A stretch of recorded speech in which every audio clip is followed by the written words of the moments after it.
Michael Chandler. Absolutely. Michael Chandler's been talking about fighting the notorious Conor McGREGOR. What a fight that would be. Fuck, dude, I couldn't even imagine. I mean, Michael Chandler. What better fight for 2023 for Michael Chandler and Conor McGREGOR to come back and see where he's at, fighting one of the toughest, one of the hardest hitting dudes in the division at the moment currently. So I would love to see how that panned out. I highly disagree with McGREGOR being a dude that's just going to come in and fight Islam right off the bat, but I could totally see him getting in there and selling just a crap ton of pay-per-views. Everybody would want to see that fight. That would be an absolute fucking banger. So let's hope that happens for 2023. We could look forward to that.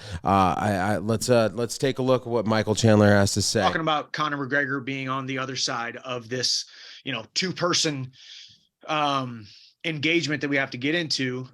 Conor's got every opportunity on the entire planet at his disposal. Does he need to come back? Absolutely not. Does he want to come back? We don't know. That's up to Conor. If he does want to come back, who in the heck else do you want to be standing on the other side of the octagon than me right now at this juncture? We're the same size. We're the same weight. I am arguably, man, it's hard too, because I'm not a self-promoter. I'm not going to sit here and say I'm the most exciting guy on the roster.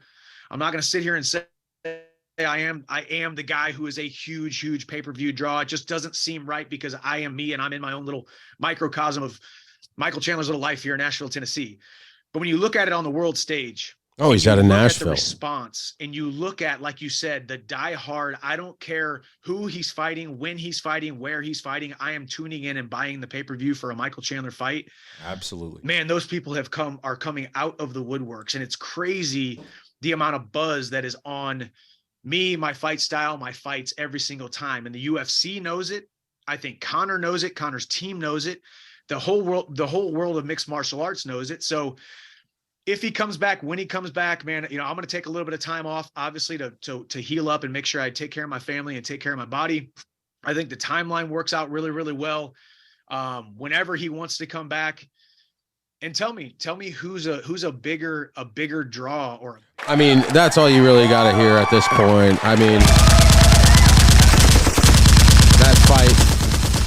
that fight would sell so hard, sell so quick.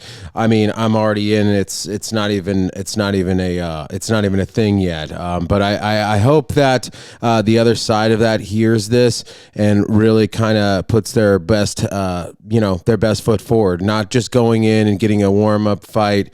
I felt like that's what kind of happened with Cerrone, but we saw how that went. It was kind of, we waited that long to see a Conor fight, and that's how it ended up. And I kind of felt the same way with the Dustin Poirier fights with him. Dustin Poirier, not taking away anything from him on that first fight, but the second fight, man, I really would have loved to see how that panned out. But I mean, that's just another part of the game. So really excited to see if that fight comes to fruition. I hope everybody else is. Man, that would be a sick way not bring in the new year, but a summer fight or something like that. I think that would be pretty badass. So moving on, So there's what's next for Sean O'Malley. Yeah, our boy Sean O'Malley, Sugar Sean. What's next for this guy? He's definitely solidified his top 5 status in the bantamweight division, by defeating Petr Yan at UFC 280. So now we have, a question of who's going to fight for that title next. I know Aljo just fought. Thanks a lot, TJ Dillashaw, fucking us out of a good fight. I mean, you're a dude. But I know that Aljo just fought. But what's next for the bantamweight division? Sean has a big question mark on his forehead. I'm surprised he hasn't got it tattooed yet, but about who's gonna fight for this. I don't think O'Malley's worried about it at all. I think he's totally content with the fact that somebody else could swoop in there like Cejudo. But I would really like to see Cejudo and O'Malley fight for that spot against to see Aljo for that bantamweight division title. So want to see what's going on with that. Sean O'Malley definitely is a spectacle to watch. He does dress like a hooker, JK, but it's definitely always a interesting press conferences, interesting wins. He's had some good knockouts. He's had some good go the distance fights. Remember when he beat the fuck out of the Motino guy for like forever, and the guy just wouldn't give up? I think he ended up TKOing him, but didn't knock him out cold. That guy, I don't even know. That guy, I think he knocked him into retirement. It was the first time I ever seen the dude fight, and I haven't seen him since. So that guy was hella durable. He just happened to fight one of the better strikers in the bantamweight division, and so would know. I wonder if that guy retired already. I don't know, but would love to see Cejudo and O'Malley go at it for the spot to fight Aljamain Sterling. I just want Aljamain Sterling to be done, dude. I want him to be gone now.